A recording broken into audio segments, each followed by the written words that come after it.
El siguiente mensaje es una presentación del ministerio Tiempo de la Gloria de Dios.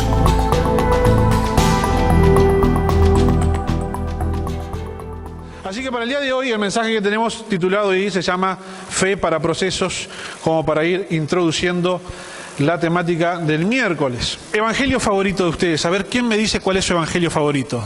¿Quién dijo Juan? ¿Por qué? Porque acá le gusta Juan. A ver, alguien que le guste otro, si no, a ella le gusta Lucas. El evangelio favorito mío, para los ansiosos como yo, es el evangelio de Marcos. Porque el evangelio de Marcos va a los bifes de entrada. Capítulo 1 ya tenés Juan el Bautista bautizando, a los pocos versículos ya está Jesús dándole de bomba y plena a los demonios, sanando enfermos, una cosa fantástica, ¿verdad? No como Mateo y Lucas que meten la genealogía y que hizo Jesús de chico y se les escapó a los padres y toda esa historia. Y Juan, que tiene todo un tratado teológico en el primer capítulo, que son 40 clases de seminario más o menos, es una cosa fantástica. Pero para los que están ansiosos y quieren saber cómo viene la película, vamos con el Evangelio de Marcos. Y en el día de hoy vamos a leer Marcos capítulo 2. Acompáñenme la lectura ahí junto conmigo, que dice así: Entró Jesús otra vez en Capernaum después de algunos días y se oyó que estaba en casa. E inmediatamente se juntaron muchos de manera que ya no cabían ni aún a la puerta y les predicaba la palabra. Entonces vinieron a él unos trayendo un paralítico que era cargado por 4. Y como no podían acercarse a él a causa de la multitud, descubrieron el techo de donde estaba. Y haciendo una abertura, bajaron el lecho en que yacía el paralítico. Al ver Jesús la fe de ellos, dijo al paralítico: Hijo, tus pecados te son perdonados.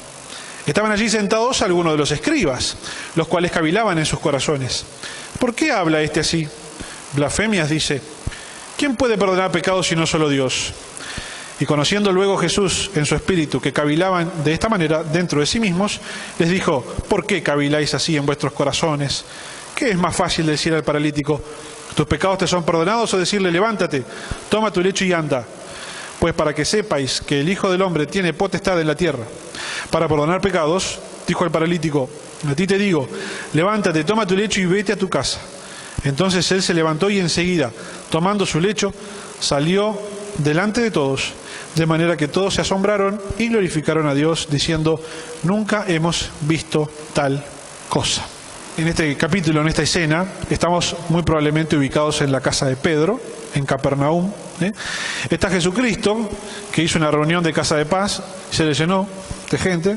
Bueno, no hacía mucha publicidad, la gente venía igual. Y estando allí, ocurre este pasaje fantástico donde estos 4 amigos abren un agujero en la claraboya, le hacen una claraboya a Pedro y bajan un paralítico para que Jesús lo sane. Y esto nos habla de la fe, pero de la fe en dos dimensiones. La primera dimensión es la fe individual. La fe individual es la que todos tenemos, básicamente con la que venimos de fábrica.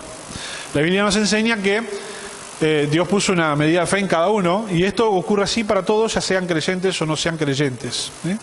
La demostración de que todos tenemos fe es que todas las personas hacen planes de corto, de mediano, de largo plazo, aunque nadie tiene la seguridad que está vivo, ¿verdad?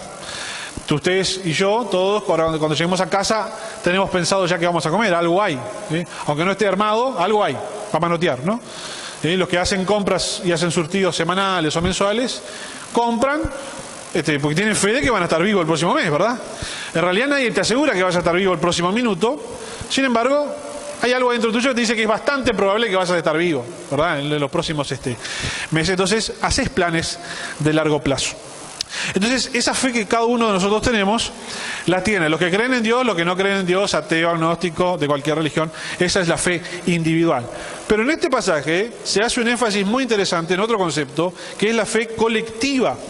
Porque la Biblia dice que Jesús vio la fe de ellos cuando estaban bajando el cuerpo. Entonces nos está diciendo que vio la fe de los 5, de los 4 amigos que lo estaban bajando y del paralítico.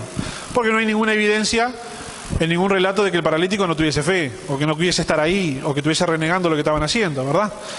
Así que Jesús los mira el conjunto, los 4 que bajan y el paralítico, y dice que vio la fe de ellos. Entonces estamos en presencia de una expresión de la fe que es colectiva, que es una fe en comunidad, que se da entre los amigos y este buen hombre. La fe colectiva es la que nos anima a hacer cosas osadas y audaces. La fe no es solamente esperar que Dios obre, la fe muchas veces es la que nos impulsa a nosotros a actuar. Hay momentos en la vida que uno diría que las circunstancias que estamos atravesando no nos permiten hacer otra cosa que esperar que Dios obre. Pero hay otros momentos donde nosotros no podemos sencillamente quedar esperándonos a que Dios obre y tenemos que actuar. Entonces la fe colectiva es la que nos impulsa a actuar, ¿sí? Obviamente que este paralítico solo no iba a ir a la casa donde estaba Jesús. Claramente precisaba de sus hermanos o de sus amigos. Y también uno podría sospechar que claramente uno solo de los 4 no se animaría a llevarlo solamente, ¿verdad? Pero entre todos se dieron manija, entre comillas, y juntaron su fe, los 5, y se animaron a ir. Y no solamente se animaron a ir, sino que se animaron a realizar esa puesta en escena tan fantástica que acabamos de leer. Si ustedes recuerdan, la Biblia dice que nosotros tenemos una armadura que Dios nos ha puesto, ¿sí? Esa armadura consta de varias cosas, entre una de ellas el calzado del Evangelio. Y el calzado es para los pies y los pies para caminar. Entonces nosotros deducimos de ahí muy fácilmente que el Evangelio es algo que nos impulsa a salir, a caminar, a llevar el mensaje del Señor a otros lugares, no tan solamente a esperar que la gente venga a la iglesia, ¿eh? Y acá nosotros, que ya tenemos mucha formación en este aspecto, recordaremos simplemente la diferencia entre la definición de eclesía, que ya compartió con nosotros el pastor Aldo Martín, y la de sinagoga, que es básicamente el modelo que la iglesia ha arrastrado hace siglos, ¿verdad? Un lugar donde vienen, te enseñan de la Biblia, muy bonito, después te vas para tu casa y ahí queda todo, ¿verdad? Jesucristo no vino a establecer sinagogas, vino a establecer iglesias, ¿sí? Pero bueno, de ese tema no me voy a ocupar hoy, porque si no nos vamos a ir a las 11, ¿verdad? Y yo quiero ver polémica en el bar. No, mentira, no me gusta. Pero pónganse a pensar, hagamos el siguiente ejercicio. Los uruguayos somos muy conservadores, ¿eh? Por lo general no somos muy audaces, no somos de querer emprender, de arriesgar, ¿eh? Nos gusta más bien la tranquila, la segura, ¿verdad?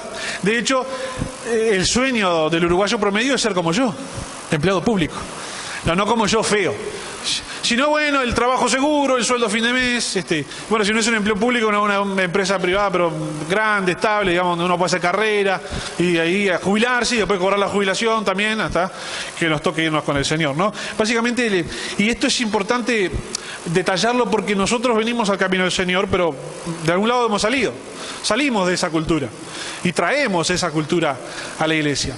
Y lo peor que nos puede pasar es que la iglesia también se convierta en un ámbito muy extremadamente conservador, que por lo tanto no se anime a arriesgarse, no se anime a ser audaz, no se anime a salir. Yo me acuerdo hace muchos años que me crucé con una compañera del liceo que hacía 15 años que no veía fácilmente, ¿verdad? Y me llamó la atención que nos reconocimos enseguida cuando nos vimos. Bueno, ella está igualita, que me haya reconocido a mí es el milagro. Y bueno, pregunta viene la típica, que es de tu vida, y yo le digo, bueno, mirá, me casé, tengo 2 hijas, soy empleado público, crié panza. ¡Ja, ja! ¡Qué bárbaro! Pim, pim, se fue. Y cuando se fue yo seguí caminando, yo iba al trabajo, digo, pero qué definición que le acabo de dar, ¿no? Casado, con hijos, empleado público, panzón taqueando pelado. Es el uruguayo típico, el uruguayo promedio, así, nada extraordinario, nada fuera de lo común, ¿no? Así, la media. Bueno, esa es la cultura que nosotros traemos. Entonces yo le pregunto a usted, si un uruguayo fuese protagonista de esta historia, si hubiesen sido 4 uruguayos, ¿hubieran hecho el agujero en el techo? Los uruguayos hubieran llegado ahí a la puerta de la casa y yo, llegamos tarde. Te dije que había que salir más temprano. Che, mirá, la de gente que... Bueno, vámonos, capaz que mañana hay otra. Ya fue. ¿Ah? Porque ese espíritu poco emprendedor que hay, que no quiere arriesgar, que no quiere buscar alguna otra solución. Pero de vuelta, la fe es la que nos va a impulsar a hacer esas cosas audaces. Pero la fe en la comunidad, la fe puesta en el colectivo, en el grupo. La fe tiene que generar comunidades, no lobos solitarios, que hacen hacen todo solo, ¿sí? Cuando el Señor nos impulsa a hacer algo, Y yo siento que el Señor me está inquietando a hacer una cosa. Entonces yo, como estoy en una comunidad, la comparto con mi pastor, la comparto con mi líder, oramos juntos, redondeamos una idea y la comunidad lo respalda y sale toda a llevar a cabo el asunto. Lo que no es lo recomendable es aquel que dice, bueno, el Señor me mandó a hacer esto, chao, nos vemos. Y ahí arranca solo, sin el colectivo, sin la comunidad, ¿verdad? Sino que la fe que nos anima a arriesgarnos a hacer cosas audaces, pero en el entorno adecuado. Así que ahora vamos a hacer una composición de lugar. Dice que los tipos tuvieron que excavar el techo. Y cuando la Biblia dice que los tipos tuvieron que cavar el techo, que hacer una abertura, la palabra abertura en griego es exoruso, que significa cavar. Así que usted imagínese el tipo cavando el techo. Porque los techos de las casas en aquel entonces eran de barro y paja, bien compactados, no pasaba agua, no pasaba nada, ¿sí? Pero para desarmar ahí el techo no era como esto que levanto 2 chapas, ¿no? Destornillo 4 tornillos y hago el agujero. Tenían que excavar. Ahora usted imagínese que los tipos, mientras estaban arriba excavando, abajo no faltaría que dijera, manga de vándalos, salvajes, mirá lo que están haciendo, bájenlos de ahí, y alguna pedrada habrán tirado también. Seguro el Jesús mirá la locura que provocan la gente, fanáticos. Porque cuando vos escuchás la voz de Dios, ponés la fe en práctica y te animás a algo audaz, no va a faltar el que te tire una piedra, no va a faltar el que te critique, no va a faltar el que mira de abajo y de lejos, de donde están pasando las cosas, ¿sí? Y critique tu audacia y tus ganas de querer alcanzar aquello que el Señor te ha inspirado a realizar, ¿sí? Ahora, eso afuera, ¿no? Ahora imagínate adentro, está Jesús ahí hablando, está la gente reunida, los que estaban en primera fila eran los escribas y los fariseos, que dice el Evangelio de Lucas que habían venido de Jerusalén, y que vieron que estaban en primera fila, ¿no? Porque llegaron en hora. Hay que llegar en hora al culto, ¿no? Si no, usted se pierde la escena, que no lo ve de afuera. Entonces está Jesús hablando, no sé qué, y de repente hace así, y sigue esto que, ¡pum! ¿Qué está pasando acá? Y de repente llega Pedro y dice, ¿qué están haciendo en mi techo? Una claraboya, yo no encargué nada. Paren, che. Imagínense a Jesús acá diciendo, aguantá, Pedro, aguantá. Mirá la escena que se viene, mirá. Llamalo Juan, Jacobo, vengan, ayuden a bajar ese hombre, ayuden. Y ahí se suman los tipos, lo bajan y lo dejan ahí tirado, ¿verdad? Y ahora viene el momento crucial de la historia. Porque si esta historia lo hubiese escrito un uruguayo, ¿qué viene después de esto? ¿Qué viene? Viene el milagro después de esto. Si esta historia lo hubiese escrito un uruguayo, lo inmediato que ocurre acá es que el uruguayo Jesús agarra y dice, levanta tu lecho y vete. Entonces el paralítico se levanta y se entra a ir. Entonces lo frena el ujier en la puerta. Y dice, no, espere, tiene que pasar testimonio. Lo traen de vuelta para adelante y dice, oye, ¿qué le pasó, señor? Y dice, no, yo estaba ahí tirado, hace muchos años soy lisiado y sentí un fuego y me levanté. Y yo, ¡oh, qué maravilla! ¿Quién lo sanó? Jesús, qué bien, bravo. Lo grabaron, lo subimos a YouTube y lo ponemos ahí para que capaz que el domingo vienen 2 más. Eso sí lo hubiese escrito un uruguayo la historia, ¿verdad? Que con el perdón de todos ustedes nos hubiésemos quedado con lo más superficial. Nos hubiésemos quedado con lo más sensacionalista. Pero sin embargo esta historia tiene una sorpresa. Y la sorpresa es que el paralítico lo ponen al lado de Jesús y queda tirado en el piso. ¿Cómo le podemos llamar a este paralítico? Vamos a llamarle Francisco porque no hay ningún Francisco acá, ¿no? Vamos a llamarlo Francisco para no ofender a nadie. Así le podemos decir Pancho. Ahí está Pancho, tirado en el piso. Y Jesucristo está frente a 2 problemas. ¿Sí? Y los 2 problemas son los siguientes. El primero, los pecados que hay que perdonar. Y el segundo, la parálisis. ¿Sí? El perdón de los pecados es un problema que no es visible, que es espiritual, que es profundo y que es eterno. La parálisis es un problema que es visible, que es material, que es superficial al lado del otro, comparado con el otro, y que es temporal. El perdón de los pecados no se ve. Usted no ve la carga de pecado que tiene la gente. No es un problema material, es un problema espiritual. Y es un problema que tiene consecuencias eternas. Una parálisis, una enfermedad, una necesidad material, es un problema temporal porque es solamente de este tiempo. Y es un problema que sí se puede ver y es el que llama más la atención. Ahora, si Jesús no libraba a este hombre de la carga espiritual con la que vino, poco le hubiera servido caminar. Si Jesús se detiene y le dice a este hombre, tus pecados te son perdonados, es porque evidentemente Jesucristo vio lo que nadie era capaz de ver en este hombre, que este hombre había llegado esa tarde, no solamente con su parálisis, sino que había llegado con una enorme carga de pecado, de culpabilidad, de confusión, quizás de negativismo, de rencor, de odio, de lo que fuera. Usted imagínese una nube negra sobre la vida de este hombre desde hace años, cargando ese corazón. Pero eso no lo puede ver nadie. Y esto es así en la vida de mucha gente. Porque quizá usted y yo conocemos gente que tiene todas sus facultades al 100%. Le funcionan las dos manos, le funcionan los dos pies, le funciona la cabecita, buen pasar. Sin embargo, pareciera que viviera una vida miserable. Siempre una queja, siempre un problema. Y usted ve que siempre hay una actitud negativa que no le permite avanzar. Ese tipo de gente que usted lo ve y le dice, pero che, tiene todo para ser feliz. Y no es feliz. Porque esas personas muchas veces cargan algo en su interior que usted y yo no lo vemos. Nosotros vamos a ver en Juan capítulo 9, obviamente no lo vamos a ver hoy, que era la costumbre de aquel entonces, era la cultura, creer que la persona que estaba atravesando una enfermedad había cometido algún pecado. Sí o sí, cualquier enfermedad que vos tuvieras era tu culpa porque algo habrías hecho, ¿verdad? En aquella ocasión, en Juan 9, hay un ciego de nacimiento. Le preguntan a Jesús, ¿quién pecó, este o sus padres, para que naciera ciego? Y vos decís, pobre botija, ¿cuándo pecó? ¿La panza a la madre? La pregunta que le hacen, no tiene mucho sentido. O le tiraron el castigo a cuenta, diciendo, ya sabemos que va a pecar, lo hacemos nacer ciego. No tiene sentido eso. Y Jesús les demuestra que no tiene sentido eso, pero esa era la cultura de aquel entonces. Entonces usted póngase en los pies de Panchito, que está ahí tirado, y ese tipo en algún momento seguramente habrá pensado, ¿yo qué hice para estar así? Algún pecado habré cometido para estar así. Pero cuando vos no entendés, porque ves tu vida y decís, no hice nada tan grave como para semejante castigo, entonces no solamente es la carga del pecado, es la confusión. ¿Pero qué hice? Entonces eso sumado a que vos capaz que te sentís mal, porque dependés de los demás, porque te sentís una molestia, te sentís un lastre, etcétera, bla, bla, bla. Lo que estoy tratando de explicarles y de expresarles es qué estaba pasando en el corazón de Panchito que estaba ahí tirado. Ahora, si el Señor Jesús no le libra de esa carga espiritual, a Panchito poco le serviría caminar. Si esto hubiera ocurrido como un uruguayo se lo hubiera imaginado, Jesús le hubiera dicho, levántate, toma tu lecho y anda, y Panchito se hubiera levantado, hubiera dicho muchas gracias, se hubiera ido y hubiese tenido una vida tan miserable como la que tenía hasta ese momento. Porque quizá para usted y para mí era lo mismo, decirle, levantate y anda, y te perdono los pecados, flaco, bien.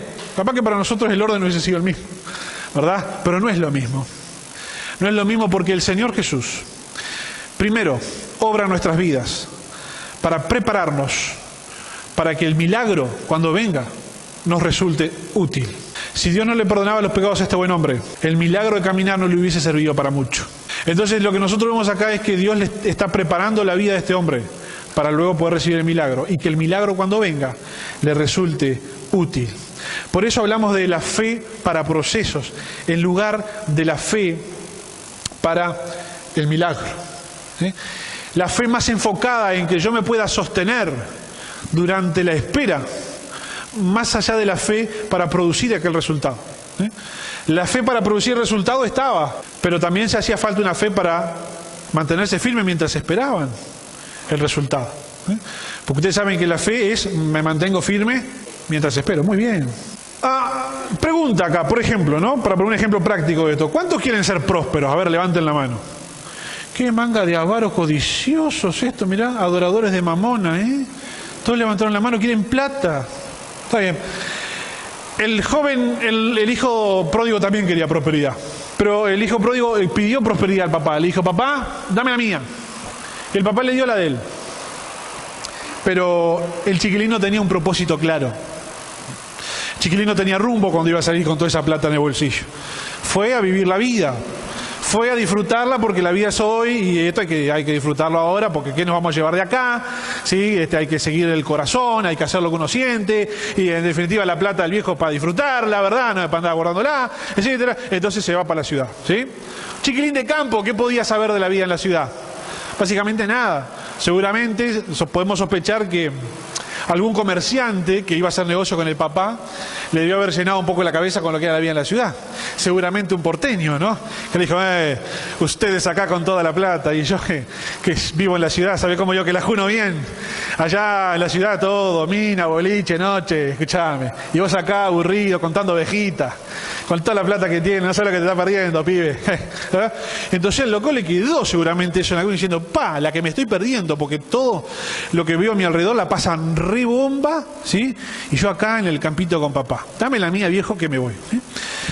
Y ustedes vean qué detalle en la vida del hijo pródigo, que el papá le dio toda la prosperidad que pidió.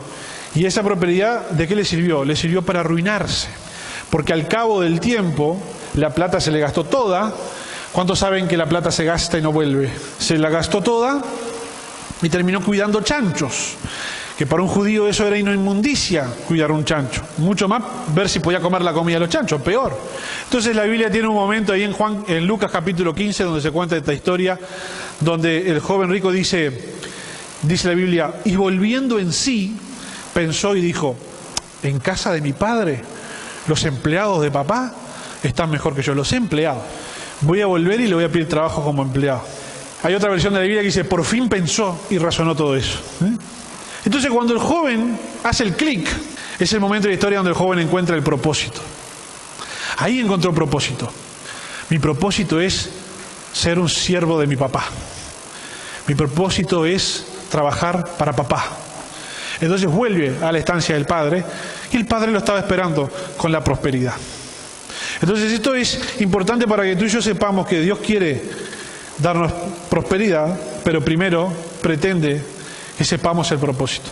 Y una vez que sepamos el propósito, yo te puedo asegurar que el Señor pone a tu disposición toda la prosperidad que te haga falta para alcanzar ese propósito. Nada menos, tampoco nada más, la prosperidad que necesitas para alcanzar el propósito. Y el propósito no es algo que uno lo descubra un día para el otro. El propósito es algo que se va descubriendo con el tiempo. Dios por lo general no revela propósitos enteros de una, los va revelando a poco, porque también eso forma parte del proceso que forma nuestras vidas. Usted acuérdese que Dios le dijo a José cuando tenía 17 años que iba a ser el líder de la familia, y el muy mocoso fue y boquilló y lo terminaron vendiendo. Imagínense si Dios le hubiera dicho a José que iba a ser segundo por el faraón con 17 años, se agarraba una mula el viejo, se iba a Egipto a reclamar el puesto, lo hubieran matado de entrada. Las cosas se revelan de a poco porque también juegan esto nuestra madurez. Y acá lo que se viene, acuérdense que Panchito está en el piso todavía, nadie lo atendió, sigue ahí tirado el hombre, tan lisiado como vino, pero ahora está liberado de la carga. Y ahora Panchito va a ser testigo de un momento histórico, porque ahora viene una declaración mesiánica, porque Jesús era el Mesías, Jesús era el enviado del Señor. Entonces están los escribas ahí, están cuchicheando y dicen, ¿qué se cree que perdona pecado? Y yo lo digo porque perdona pecado. Y es un atrevido. No, lo que nos dijeron era verdad, menos mal que vinimos a ver. Esto no es... Entonces Jesús, que sabe lo que están pensando, ahí viene la primera declaración mesánica. Jesús sabe lo que están pensando. Sabe lo que están pensando porque en Isaías 11 dice que sobre el siervo del Señor iba a reposar el Espíritu de Jehová, Espíritu de sabiduría, de conocimiento. Entonces todo lo que el tipo están pensando, el Espíritu se lo estaba revelando a Jesucristo. Entonces el primer sopapo que Jesús les da es decirles, yo sé qué están pensando ustedes. No, ustedes no. Yo sé qué están pensando ustedes. Ustedes están pensando que yo no puedo perdonar pecado. Y ahí los escribas, sabe Isaías 11. Porque los escribas, recuerda que los escribas sabían la Biblia de memoria. Pues su trabajo era copiarla todos los días. ¿Está? Por eso cuando se perdieron todos los rollos originales, cuando Nabucodonosor prendió fuego a Jerusalén, los propios escribas los escribieron de vuelta en Babilonia. Y de ahí tenemos la Biblia el día de hoy. Así que los tipos sabían de memoria Isaías 11. Y vieron que el tipo sabía lo que estaban pensando y dijeron, y Jesús le dice, bien, está muy bien, porque solo Dios puede perdonar pecado. Ahí está bien, ¿está? Salvaron en el examen. De 12 puntos le ponemos 11, le tenemos que sacar un puntito, porque lo único que estaba mal en el razonamiento de los dos escribas era que el que estaba ahí adelante era Dios. Eso es lo único que se les estaba escapando. Lo demás estaba todo bien. Sí, solo Dios puede perdonar pecado, solo Dios puede perdonar pecado, flaco. Pero ese es Dios, ese es el tema. Por eso en la libreta va un 11, un puntito menos. Igual pasa, pero con un puntito menos. Bueno, no reconocer que Jesús era Dios era bastante grave, habría que sacarle más puntos, ¿verdad? Lo vamos a pasar con 5, raspando. Entonces Jesús le dice, bueno, mire, dice, vamos a hacer lo siguiente. Ustedes no ven lo del perdón de pecado. El perdón de pecado es algo que no se ve. Dijimos ver algo invisible, ¿verdad?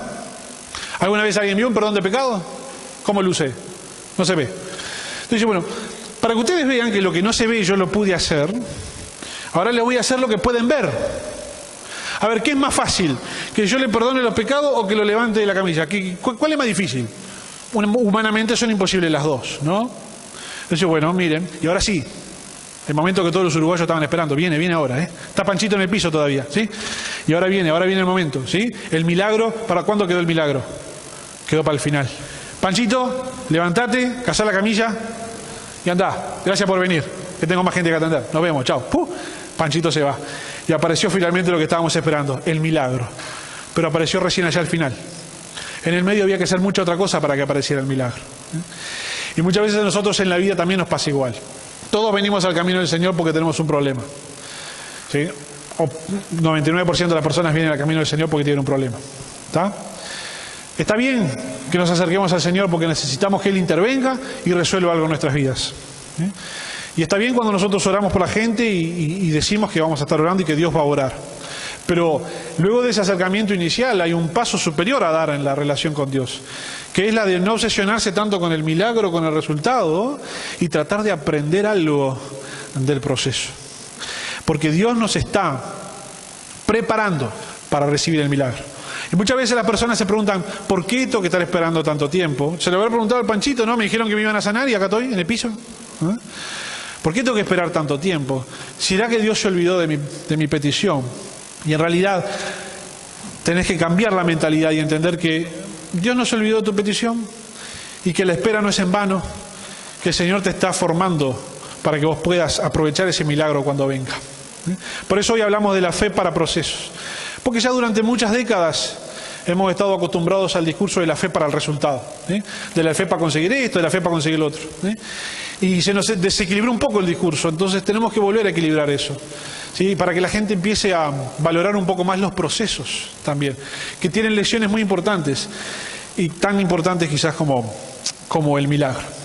Así que como escuché una vez por ahí en alguno de los grupos que tenemos tantos grupos que ya no me acuerdo dónde saco las cosas, así que perdónenme por el copyright, que él lo dijo, me gustó y me lo anoté. No se trata de desear que acabe la tormenta, sino de fortalecer la barca. Si alguno de ustedes lo dijo, pues me avisa. Usted piensa que las lecciones más valiosas están en la tormenta.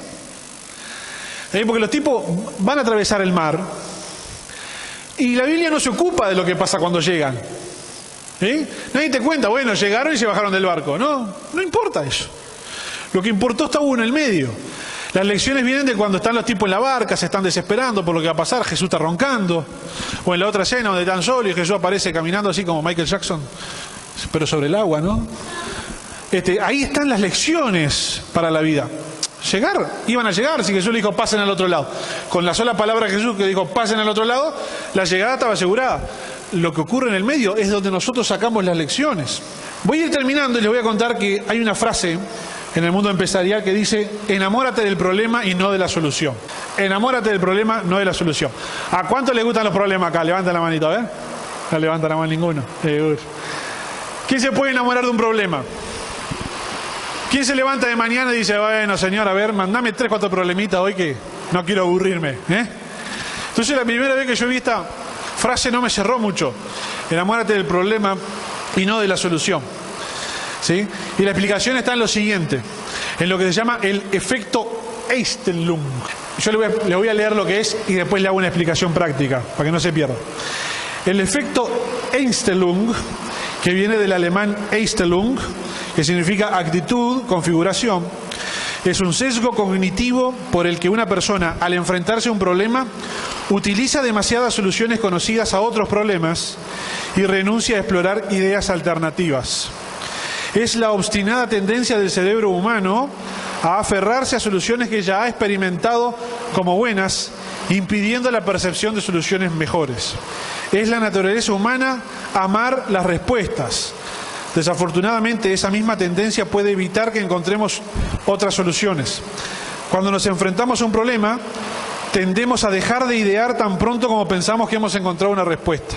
Esto nos impide encontrar las soluciones adecuadas, ya que nuestras primeras ideas rara vez son nuestras mejores ideas.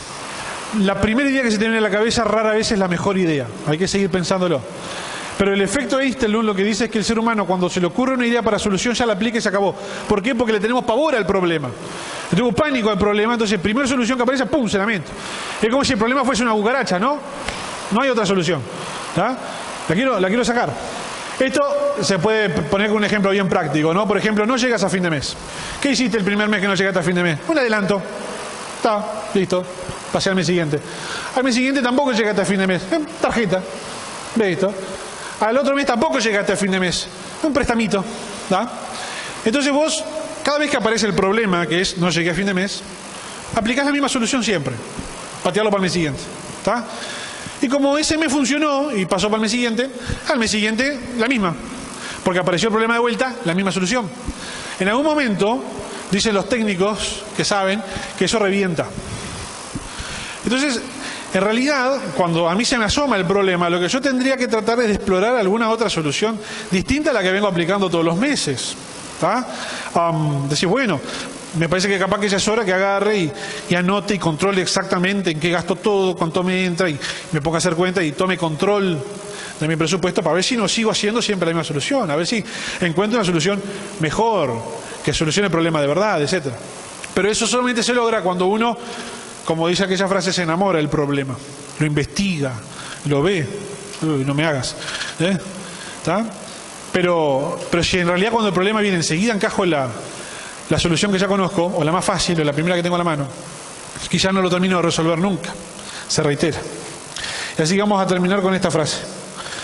Dice, no importan los epílogos, importa el desarrollo. Epílogo es la parte final de un libro. ¿Está? Es el último capítulo. Por lo general se llama epílogo. El primero todo se llama prólogo. No importan. No importan en la vida los epílogos, cómo termina. Importa cómo fue desarrollándose la historia. La demostración de que esto es así es que yo me juego el patrimonio que no tengo, que el 95% de los cristianos ha leído el capítulo 1 de Job, el capítulo 2 de Job y saltó al 42. En el medio nadie leyó lo que pasó con Job. Porque el libro de Job es el más poético, el más complejo, todo difícil de entender, etcétera, pesado, denso. Y vos entraste a leer el 1, donde ahí apareció Dios y el diablo, y Job le cayó todo, perdió todo, qué horrible, la mujer, todo, pim, pam. Y ¿cómo termina la historia? Uf, pum, ya 42. Y Job tuvo 10 hijos, duplicó sus bienes, y amén. Total. Sin embargo, la enorme riqueza que tiene el libro de Job, lo tiene entre el capítulo 3 y el 41. De hecho, el final de Job son unos poquitos versículos al final del capítulo 42, que ahí dice textualmente 2 o 3 versículos. Y Job, Dios restauró a Job una vez que hubo orado por sus amigos y tuvo el doble de todo y tuvo 10 hijos. Amén, se acabó. Pareciera que Dios mismo le está diciendo, ¿vieron que el final no importa mucho? No me ocupo mucho del final. Me ocupo más bien del desarrollo y pavada de desarrollo. Que ustedes todos ya lo saben porque estuvieron hace 2 años atrás en los 4 miércoles de Job. Y si no, lo pueden leer del libro a partir del miércoles, del capítulo 5 al 8, es la historia de Job. El desarrollo, todo. Pueden empezar en el capítulo 5, ahora si quieren el libro, y después agarran del 1 al 4, no se van a perder porque está armado de esa forma. Pero a veces te perdés la riqueza que hay en entender que ese tipo llamado Job, varón perfecto, temeroso de Dios, etcétera, en el peor momento de su vida, agarró, se calentó y dijo, pero mi vieja, ¿para qué no me hará abortar? ¿Para qué nací? ¿Para sufrir así? Eso lo dice Job, en el medio. Pero te lo perdiste porque saltaste del 2 al 42. Como te perdiste un montón de otras cosas. Y a veces, quizás alguno de ustedes, o yo mismo, ¿no?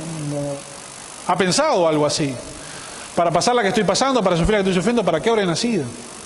¿Para qué me tuvieron mis viejos? Y por pensar así te sentís culpable. Enseguida te sentís mal. ¿Qué le diría vos a una persona que piensa así, desagradecido? Sin embargo, a veces eso es de las cosas más comunes que nos pasa por dentro. Entonces, allí es donde uno ve que el desarrollo es el importante, la riqueza está en el medio, no tanto en el final.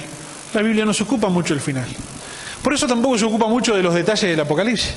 El Apocalipsis está lleno de simbolismos, es una cosa tremendamente intrincada. Y la gente que se obsesiona por entenderla termina inventando cada disparate, ¿no? Entonces, toda la cristiandad está dividida en 3. Los que creen que se van antes de la tribulación, los que creen que se quedan la mitad de la tribulación, los que creen que se quedan toda la tribulación, ¿verdad? Entonces, hace 2000 años discuten cuándo que nos vamos a ir. ¿Y si nos vamos a ir o no nos vamos a ir? Entonces le dan 35. ¿Qué importa? ¿Qué importa? Por algo Dios no dio detalles del Apocalipsis, lo dio en forma simbólica. En su momento, cuando sea el momento, vamos a empezar a entender los símbolos cuando veamos los acontecimiimientos. Pero por algo Él no quiere concentrarse tanto en ese final, sino en el desarrollo. Y de hecho, la segunda venida de Cristo es algo que ya se viene desarrollando desde el día que Cristo hizo... O sea, yo más de esto no llego, ¿no? Pero Él sí. Desde el día que Jesús ascendió, se está entrando a desarrollar su segunda venida. Nosotros somos parte de esa segunda venida del Señor Jesús. Y a veces estamos tan obsesionados para ver cómo va a terminar. Tranquilo, va a terminar bien. Te cuento que va a terminar bien. ¿Está? Lo que importa es lo que está acá, el desarrollo. Pero nosotros los uruguayos no nos gustan los procesos. No tenemos cultura de proceso, no valoramos los procesos. Y la demostración de que nosotros no valoramos los procesos es que todos queremos que echen a Tavares de la selección, ¿verdad? Todos queremos que Tavares no dirija más la selección, porque proceso, ya me tiene podrido, proceso, no ganamos nada, etcétera, ¿no? Pero yo voy a cerrar contándoles esto. Porque la otra cosa que no nos gusta a nosotros uruguayos es que nos digan la verdad. A nosotros, y esto ojo porque en nuestra vida también pasa, nos gusta vivir en el relato que nos armamos que nos quede cómodo. Nosotros nos armamos una figura. Entonces nosotros uruguayos estamos muy contentos de ser los campeones del mundo, los número uno, ¿verdad? El primer campeonato del mundo, la primera Copa América la ganamos nosotros, la primera Copa Libertadores la ganó un club uruguayo. Somos lo más grande que hay. Uruguay, una cosa gloriosa, pim, pum, pam. Lo cierto es que Uruguay ganó Copa del Mundo cuando era fácil ganar Copa del Mundo. I'm sorry, lo que están escuchando. Mundial de 1930, participan 13 selecciones, no 32 como ahora. 7 sudamericanas, nunca hubieron tantos sudamericanos en un mundial. El presidente de la FIFA era Jules Rimet, francés. Y porque él era francés vino a la selección de Francia a jugar, si no, no venía. El Messi de Francia de aquella época, la figura estrella, no vino. El director técnico de Francia no vino. Vinieron todos los demás así nomás a jugar. La selección de Rumania vino a jugar el Mundial del 30 porque Jules Rimet era amigo del rey de Rumania. Y dijo, por favor, mandame algo. Y el rey de Rumania fue al ANCAP, que hay en Rumania, ¿sí? Porque tiene una empresa petrolera ellos, y le dijo, vos, a Uruguay a jugar el Mundial. Y así seleccionaron la selección de Rumania. Uruguay ganó el Mundial del 30, los europeos ni vinieron, estaban destrozados la crisis del 29. Antes de la gripe española estaban por el piso. Bueno, en medio de gripe española y toda la historia ganamos las 2 Olimpiadas, pero la Olimpiada vamos a dejarla fuera. Año 1934, Mundial en Italia. Nosotros no fuimos porque estamos ofendidos porque los italianos no vinieron acá en el 30, ¿verdad? Único campeón del mundo que no fue a defender el título en toda la historia, Uruguay. Año 1938, parece que el Mundial lo iban a hacer en Argentina, se arrepintieron, lo hicieron en Europa, nos ofendimos porque no lo hicieron acá en Argentina, no vamos, no fuimos. Después vino la Segunda Guerra Mundial, en el 46 acababan de terminar la guerra en el interior, no se podía hacer nada. En el 50 los europeos seguían destrozados, hicieron el Mundial de Brasil, 14 selecciones, 6 sudamericanas, nunca hubieron tantos sudamericanos, de vuelta. Ganamos, salimos campeón del mundo, maracanazo, somos los número 1. Pero en 1954, cuando Europa ya estaba recompuesta, ahí se empieza a notar la brecha que hay entre Uruguay y Europa. Ahí se empieza a abrir. Y dicen los que saben que en el 54 tuvimos mejor selección que en el 50. Sin embargo, llegamos solo hasta las semifinales. Desde 1955 hasta que Tavares dirige la selección en el 90, pasan 35 años. Uruguay gana solo 4 partidos por Copa del Mundo. 4 en 35 años. Y Tavares gana un partido más, 5. Después a Tavares lo echan. ¿Y qué pasa después de ahí? Al Mundial del 94 no vamos, al Mundial del 98 no vamos, al Mundial del 2002 vamos a pasear a Corea y a Japón, empatamos milagrosamente con Senegal, no volvimos, al Mundial del 2006 no fuimos. Entonces alguien agarra y dice, bueno, ¿qué hacemos? Y resultó, miren esto, que en el año 1991 creo, no me quiero equivocar, la organización FESUR hace este libro que dice, nunca más campeón mundial. Se preguntan, ¿por qué Uruguay nunca más salió campeón mundial? Y acá participa Tavares. Y el tipo acá describe todo lo que para él tenía que ser el proceso de selección, que no pudo hacerlo porque lo habían echado. Y entre otras cosas, parece que alguien en el 2006 dijo, bueno, vamos a llamar a Tavares y vamos a decirle que haga esto que puso acá en el librito. Porque ya habían pasado demasiados años sin resultados. Entonces, si Tavares agarró la selección en el 2006, estamos en el 2021, hay que ver qué hizo en 15 años. Desde el 55 hasta el 2010 pasaron 40, 55 años. Uruguay ganó solo 5 partidos por Copa del Mundo en 55 años. Ahora, en 15 años de Tavares, Uruguay ganó 9 partidos por Copa del Mundo. Casi duplica en 15 años lo que en 55 nadie pudo hacer. Pero en el medio, porque nosotros estamos obsesionados con el resultado, a ver cuándo va a ganar la Copa del Mundo, con el famoso proceso, ¿no? Yo creo que si respetamos los procesos, algún día vamos a ver una Copa del Mundo. Nuestra generación la puede llegar a ver. Pero en el medio de todo eso hay un montón de otros resultados que la gente no los ve, porque no tenemos esa cultura para verlo. Como por ejemplo que la marca Uruguay es mucho más valiosa en plata que antes. Como por ejemplo que la selección uruguaya le ingresa dinero que van para el resto de los clubes. Por eso no se hagan ilusiones que lo echen a Tavares, porque todos los clubes comen de Tavares. Así que no se hagan ilusiones. Pero lo más asombroso es que el tipo lo dijo acá. Yo leí esto y el tipo está diciendo la selección uruguaya tiene que mantener al resto de los clubes con sus ingresos. Y el tipo lo dijo esto en el 90 y lo está haciendo ahora. Uruguay en los primeros rankings FIFA, los primeros días del ranking FIFA, Sañares, etcétera. Hay un montón de resultados en el medio que se vienen dando, pero el uruguayo lo único que le importa es cómo ahorró el penal Matías Viña en la Copa América, cómo nos quedamos fuera contra los colombianos, nos bailaron encima los colombianos, porque nuestra mentalidad es la obsesión con el resultado. El cuándo va a ganar algo más, ¿bien? Y te perdés de todas las otras cosas que sí están pasando. Bueno, ¿por qué les cuento esto? Porque es la cultura de la que venimos y en la que estamos inmersos, ¿bien? No logramos aprovechar las enseñanzas valiosas que hay en el proceso porque estamos obsesionados con el resultado. Y cuando nuestra fe debería ser la que nos sostenga durante el proceso para poder ser edificados ahí, para poder crecer ahí. Estoy atravesando una dificultad en mi vida, en lugar de ponerme, ay, ¿cuándo voy a ser que salga de esto? Sí, bueno, a ver, Señor, ¿qué es lo que tengo que aprender de esto? ¿En qué voy a crecer con esto? Nos pasa, por ejemplo, en la pandemia, de que surgió la pandemia, que estamos, bueno, cuando salgamos de esto, cuando termine la pandemia, cuando se acabe el otro, ¿eh? Nos ponemos inmediatamente allá en el final, ¿eh? Cuando en realidad yo creo que todos hemos aprendido mucho durante la pandemia y hemos crecido mucho en el durante. Y esas son las cosas que tenemos que aprender a valorar. Dejar de ver mi situación como una condena y empezar a ver mi situación como la oportunidad que Dios me está dando para crecer en algo, para madurar en algo, para estar apto, para así luego recibir lo que Dios tiene para mí y que eso me sea útil. Amén. Le voy a pedir que se ponga de pie para que estemos orando y adorando al Señor antes de despedirnos en esta noche. Todavía hay más cosas todavía hay más boletín para este programa. No se vaya, pero cierre los ojos. Vamos a buscar la presencia del Señor. Voy a pedir a mi esposa que pase para que nos esté guiando en oración. Y vamos a estar buscando la presencia del Señor. Fue una presentación del Ministerio Tiempo de la Gloria de Dios.